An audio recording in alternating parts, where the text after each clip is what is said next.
Bonjour à tous, c'est Pascal Dumont, photographe. Vous pouvez me retrouver sur addictphoto.fr, sur mon Twitter et sur ma page Facebook qui doivent s'afficher sur l'écran. Et nous voici pour un nouveau rapide tuto pour les débutants sur Photoshop. Donc aujourd'hui, on va voir comment recadrer une image, par exemple en panoramique, ou recadrer une image sur un objet quelconque.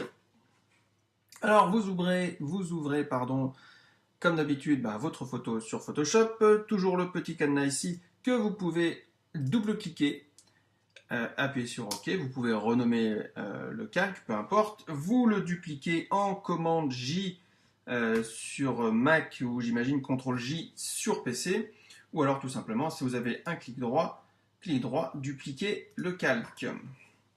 Donc admettons cette photo-là que vous avez, vous voulez la recadrer en panoramique par exemple ou en 16/9. Donc c'est très simple, il y a un outil qui s'appelle l'outil recadrage qui se trouve en haut à gauche. Alors chez moi en tout cas c'est en haut à gauche ici. Vous voyez l'outil recadrage, donc c'est une sorte de...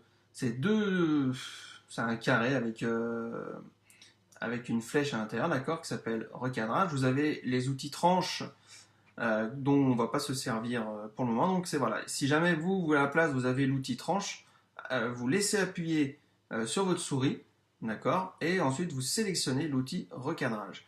Alors c'est très simple, une fois que vous avez sélectionné votre outil recadrage, vous allez tout simplement avec un cliquer glisser sélectionner la zone que vous voulez recadrer. Donc par exemple, moi je recadre ici, hop.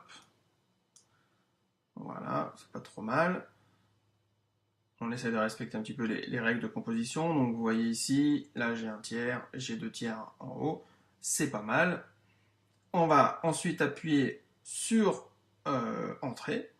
Hop, et voilà, tout simplement, on a recadré notre image, en tout cas de façon panoramique. Maintenant, si on veut recadrer de façon, par exemple, je veux uniquement la montagne ici, eh ben, je vais aller, hop, prendre uniquement la montagne.